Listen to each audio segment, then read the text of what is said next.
오늘 요한계시록 말씀 중 22장 1절에서 5절까지 봉독해 드립니다. 또 그가 수정같이 맑은 생명수의 강을 내게 보이니 하나님과 및 어린 양의 보좌로부터 나와서 길 가운데로 흐르더라. 강 좌우에 생명나무가 있어 12가지 열매를 맺되 달마다 그 열매를 맺고 그 나무 잎사귀들은 만국을 치료하기 위하여 있더라. 다시 저주가 없으며 하나님과 그 어린 양의 보좌가 그 가운데에 있으리니 그의 종들이 그를 섬기며 그의 얼굴을 볼 터이요 그의 이름도 그들의 이마에 있으리라. 다시 밤이 없겠고 등불과 햇빛이 쓸데없으니 이는 주 하나님이 그들에게 비치심이라. 그들이 세세토록 왕노릇 하리로다. 요즘 우리 한국의 젊은 사람들이 배교를 많이 하죠. 그 이유에 대해서 우리가 요한계시록에서 잘 알아야 된다 생각합니다. 어제도 우리 가족들이 모여서 식사를 하는데 우리 큰딸이 아빠 요즘은 젊은 아이들이 교회에 갈 때에 한 주간 좀 치열하게 살다가 목사님에게 좋은 말 들으러 가는 것 같아요 이러더라고요. 좋은 말이 교회 와서 듣는 것보다 다른 데에서 더 좋은 말이 있으면 교회 안 다니게 되겠지요. 똑같은 현상이 1세기에도 있었습니다. 소아시아에 있는 7교회가 기독교를 버리고 세속으로 로마 제국으로 나간 것은 로마 제국의 핍박 때문이다 이래버리면은 진영이 됩니다. 그래서 요한은 배교하지 마 이런 말 안 합니다. 복음이 뭔가를 말하고 있어요. 제가 3주째 이 말을 하는데 복음을 알지 못하면은 신앙생활이 잘못됩니다. 신앙생활이 잘못되면은 하나님의 나라를 경험하지 못하고 또 자기만 경험하지 못하는 것이 아니라 교회가 하나님의 나라가 이루어지지 않습니다. 그래서 인생의 짐도 무거운데 종교적인 짐까지 지고 살다가 힘들면은 교회 떠나기도 하는 겁니다. 이제 요한계시록이 다음 주면은 끝나는데 복음에 대해서 정확하게 알아야 됩니다. 그래서 떠나는 그들에게 지금 새 예루살렘에 대한 묘사를 하면서 복음이 얼마나 가치 있는가 하는 것을 말하고 있습니다. 그래서 새 예루살렘을 21장 9절에서부터 보면은 내용이 그렇습니다. 성곽이 있는데 그 성곽은 각종 보석으로 이루어져 있고 또 길은 정금의 길이고 유리바다가 있고 12 진주문이 있고 아마 요한계시록을 설교하는 교회들에 가면은 12 진주문이나 이런 말들 많이 들었으리라 생각합니다. 실제로 천국이 그렇게 이루어져 있다면은 관절염 환자에게는 안 좋죠. 금도 귀하기 때문에 귀한 것이지요. 길거리에 금이 깔려 있다면 그게 뭐 금입니까? 지금 그렇게 묘사한 것은 그만큼 가치가 있다는 겁니다. 너희들이 그 가치를 모르기 때문에 배교를 하는데 이게 얼마나 귀한 것임을 알아라 이런 말입니다. 그럼 예루살렘에 대해서도 우리가 한 가지 알아야 되는 것이 예루살렘이라는 것은 예루라는 말은 히브리어로 장소 이런 말입니다. 예루살렘, 살렘 이건 샬롬, 평화의 장소다 이런 말입니다. 그런데 참 우리가 아이러니컬한 것은 그 예루살렘이 이슬람교, 기독교, 유대교의 성지잖아요. 그런데 그것이 평화의 장소가 아니라 정말 트러블 메이커가 되는 그런 장소죠. 저는 가보지는 않았습니다만은 예루살렘에 가보면은 해교권, 유대교권 뭐 이렇게 딱 나누어져 가지고 있대요. 얼마나 웃기는 이야기입니까? 우리가 성지라고 이야기하는 것도 저는 참 못마땅합니다. 천주교는 성당이라고 하잖아요. 거룩한 집. 굉장히 잘못된 말입니다. 장소가 아니에요. 이거 깨뜨리기가 참 힘듭니다. 여러분들이 이거 깨지야 복음으로 들어갈 수 있습니다. 그건 헬라 사상이 기독교인 히브리 사상을 오염시킨 겁니다. 그러면 장소가 아니면 뭡니까? 이런 부분도 예민한 문제인데, 여러분들이 그래서 22장에 보면은 22절에 성 안에 내가 성전을 보지 못하였으니 이는 주 하나님 곧 전능하신 이와 및 그 어린 양이 그 성전에 계심이라. 예루살렘 성 안에 성전이 없다 이러는 거예요. 왜 그런 말을 하는가? 눈에 보이는 성전을 절대시하는 그들에게 진짜로 평화의 장소가 되려면은 눈에 보이는 그 성전을 세우는 것이 아니다 이런 말입니다. 요한계시록을 마치면서 여러분들에게 이 변화가 있기를 저는 바라요. 대부분 많은 사람들이 성령에 의해서 거듭나지 못하면은, 영적으로 깨어나지 못하면은 장소를 중요시 여겨요. 그런데 중요시 여기는 유대교에게 하나님의 나라는 여기 있다 저기 있다 하는 것이 아니다. 너희 안에 있다. 그것도 우리 마음 안에만 생각하면은 기독교는 또 다른 인문학이 되기가 쉽습니다. 우리 인간의 관계 속에. 이건 너무너무 중요합니다. 우리 교회도 하나님의 나라가 경험되지 못하고 여러분들이 신앙생활하면서 하나님의 나라를 경험하지 못하는 것은 바로 모든 걸 장소적으로 보기 때문입니다. 그래서 고민해서 어떻게 설명할까 하다가 여러분들에게 제가 말씀드리는 것은, 북한에 살고 싶습니까? 남한에 살고 싶습니까? 북한은요, 지하 자원도 많고, 또 친구 목사들이 예전에 왕래가 될 때에 북한 가서 칠보산에 갔는데 진짜로 뭐 신선이 나오는 것 같아요. 묘항산이나 이런 데. 설악산은 게임이 안 된다네요. 그런데 왜 남한에 살고 싶은가? 통치자가 다르거든요. 그러니까 독재자가 통치하는 곳이거든요. 여러분들이 이런 부분 알아야 됩니다. 교회도 목사님이 독재자가 되어서 다스리면은 북한과 같은 거예요. 여러분, 우리가 조선시대에 여러분 또 제가 깨달으려고 하는 말이, 세종대왕 시절에 살고 싶습니까? 연산군이 다스리는 시대에 살고 싶어요. 당연히 세종대왕이죠.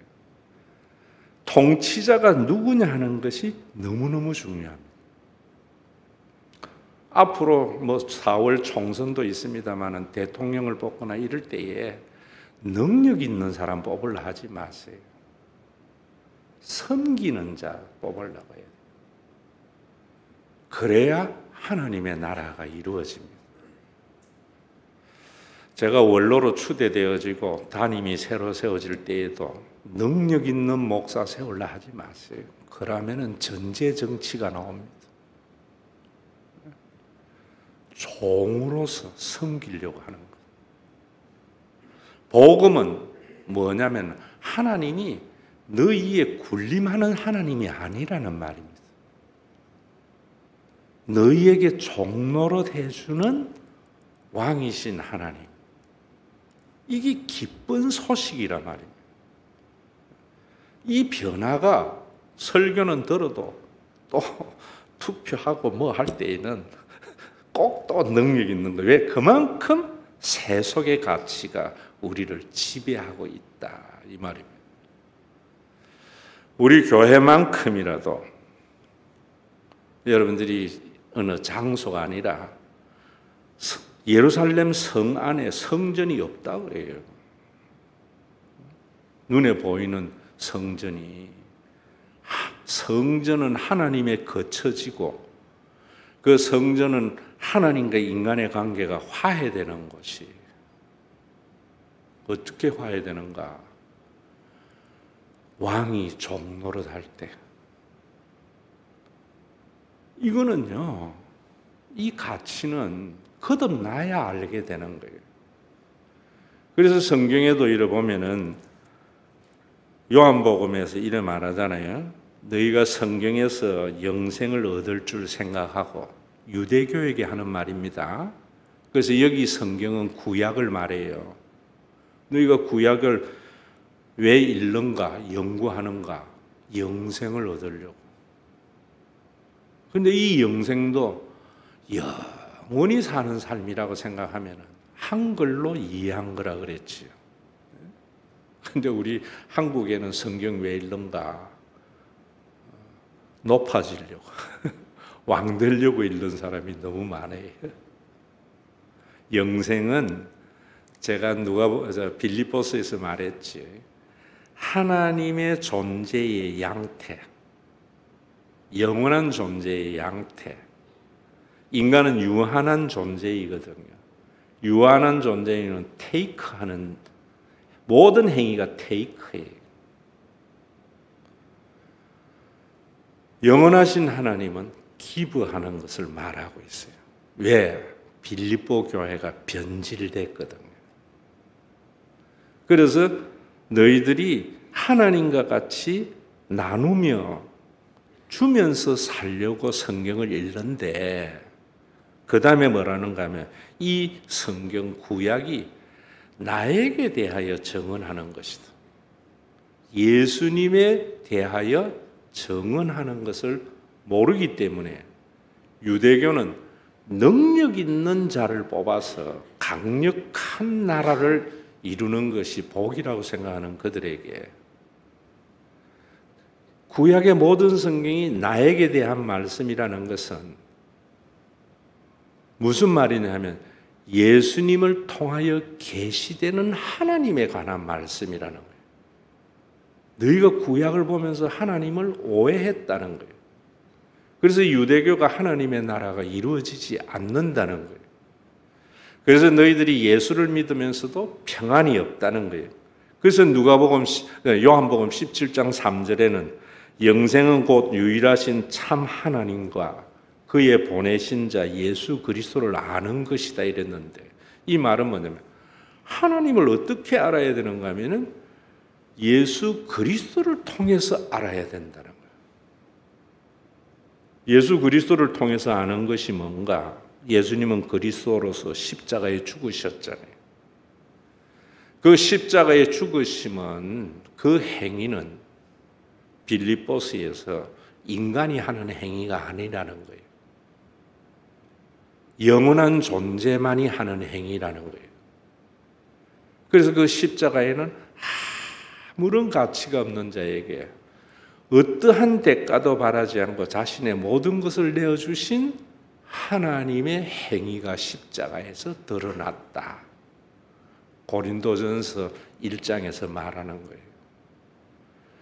그걸 보면서 우리가 구약에 그동안 잘 보이면은 복을 주고 힘을 가지고 상대방을 억압하는 그 통치자가 아니고 창조주 하나님은 나은 자이기 때문에 자신의 모든 것을 내어주는 분이구나. 그 하나님을 알 때 너희들이 영생의 삶을 살 수 있다. 이게 모든 성경이나 요한계시록에서 말하고 있는 바예요. 근데 지금도 그런 하나님 별로 안 좋아하잖아요. 힘을 가지고 자기 편 잘 보이는 사람에게 장관 자리 주고 뭘 하는 거, 우리 기독교인들에게만 뭘 해주는 거. 그러니까 기독교가 세속된단 말이에요. 여러분, 부모는 보세요. 부모는 자식을 낳은 자이기 때문에 모든 것을 주고 더 주지 못해서 안타까워하잖아요. 너희 육신의 부모도 그런데 하물며 하늘에 계신 너희 아버지일까 보냐. 아무나 받아들이는 게 아니에요. 성령이 그 마음의 문을 열어줘야만이 받아들이는 거예요. 잘못된 빌립보 교회의 모습에서 복음을 전하면서 바울도 그러잖아요. 어그러지고 거스린 세대. 어그러졌다는 것은 뭐냐 하면은 가치가 전도됐다는 거예요. 전부 능력 있고 많은 것을 소유한 자는 가치 있고 주는 자는 가치가 없다고 생각하기 때문에 이 세상이 고통이라는 거지. 거스린, 뒤바뀌어 있다는 거예요. 질서가. 강한 자가 약한 자를 섬겨야 되는데 이 세상은 약한 자가 강한 자를 섬기는 거지.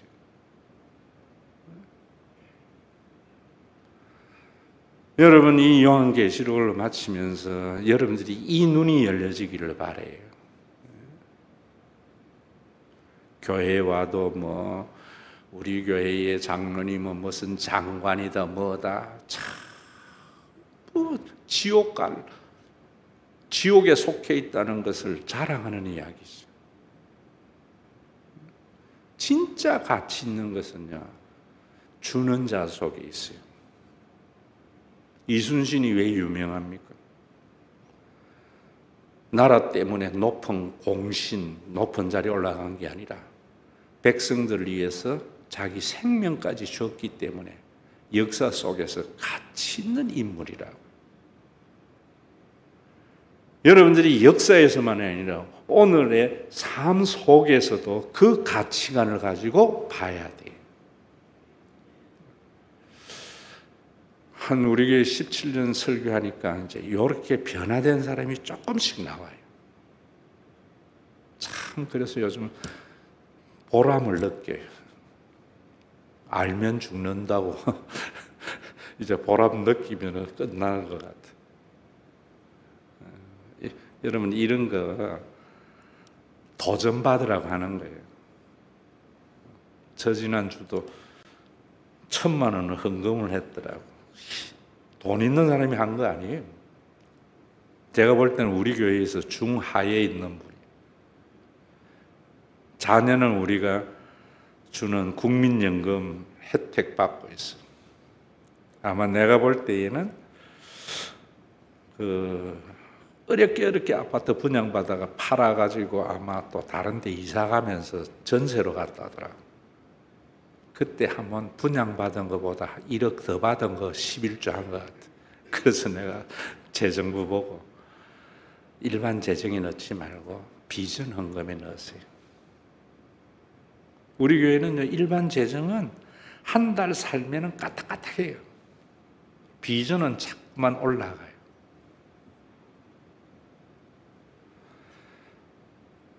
사람을 투자하기 위한 거죠. 저는 그런 분들이 그 누구보다 이재용보다 더 귀하게 보이는 거예요. 여러분들도 앞으로 담임 목사를 모시든지 대통령을 뽑든지 이럴 때에도 능력 있는 사람은요, 사람을 이용하는 사람입니다. 종으로 섬기려고 하는.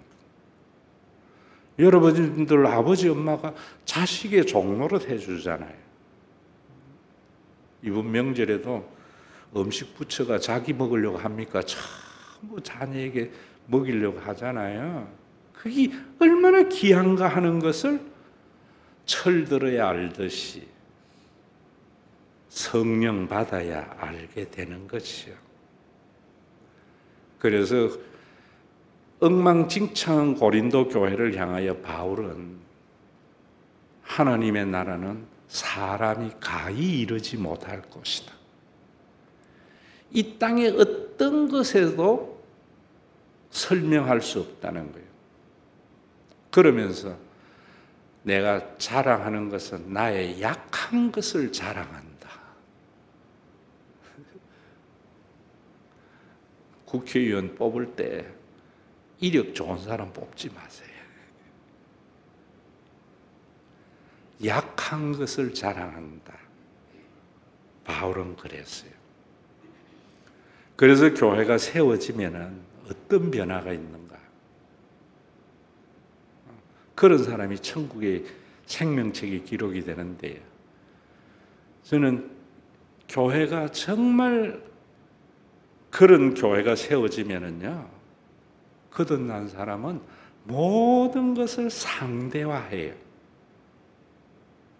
그래서 제가 제일 좋아하는 말씀이 고린도전서 7장에 나오는 건데 읽어드릴게요. 형제들아, 내가 이 말을 하노니 그 때가 단축하여진 고로 이후부터는 안에 있는 자들은 없는 자같이 하며 우는 자들은 울지 않는 자같이 하며 기쁜 자들은 기쁘지 않는 자같이 하며 매매하는 자들은 없는 자같이 하며 세상 물건 쓰는 자들은 다 쓰지 못하는 자같이 하라. 이 세상의 외형은 지나감이라. 영원한 하나님의 나라에 들어가게 되어져요. 지난주 새하늘과 새 땅을 다음 주에도 제가 또 한 번 더 자세히 설명하겠지만 없어지는 게 아니에요. 이 유한한 세상에서 영원의 세상을 사는 것이 신앙생활입니다. 어렵습니까? 어려운 게 아니에요. 생소한 거예요. 그래서 옛날에 교회 안 다니는 사람들이 교회 오면은 목사님 설교가 무슨 말인지 모르겠다 하면은 집사님들이 옆에 사람 보고 뭐라는 줄 알아요? 2년은 그냥 다녀봐. 그러면 귀가 열려. 이런 말씀이 얼마나 희귀했으면 여러분들에게 어렵게 여겨지느냐 말이에요. 우리 교회에 다니는 분들은 이제 그 귀가 열려서 들려진다고.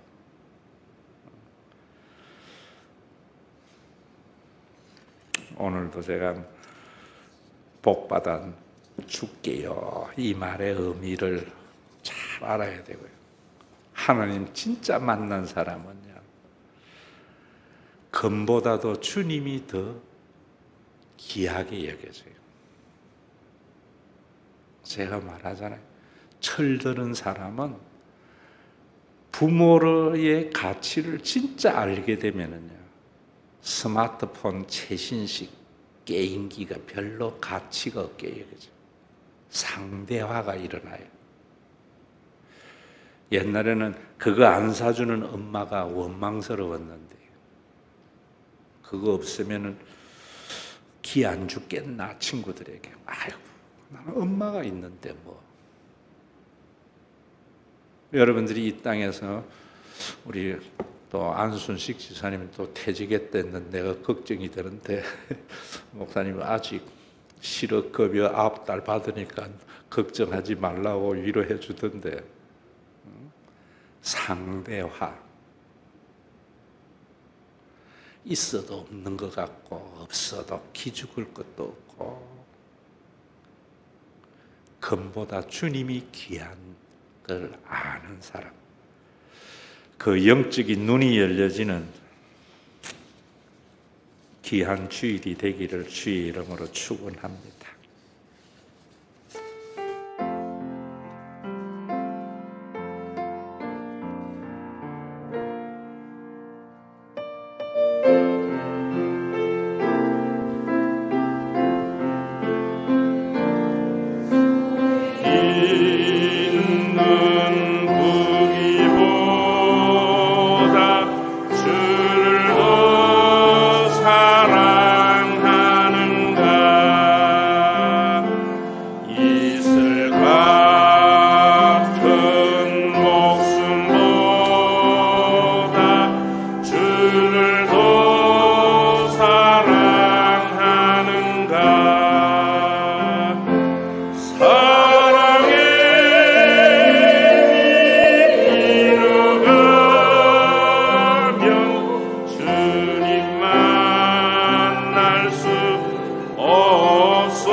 깊은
우리 주 예수 그리스도의 은혜와 아버지 하나님의 사랑하심과 성령님의 감동하심이 주를 맞을 준비함이 금보다도 귀한 줄 아는 영적으로 깨어있는 믿음의 권속들과 이들이 모든 것을 상대화하며 살아가므로 땅에서도 평안을 누릴 수 있도록 영원한 가족의 공동체, 신과 회복 있는 교회를 선물 위에 온전한 하나님의 나라가 이루어지는 주님이 다시 오시는 그날, 언제인지는 모르지만 반드시 임박한 날 오게 되는 내 코의 마지막 호흡이 끝나는 그날까지 함께 있을지어다.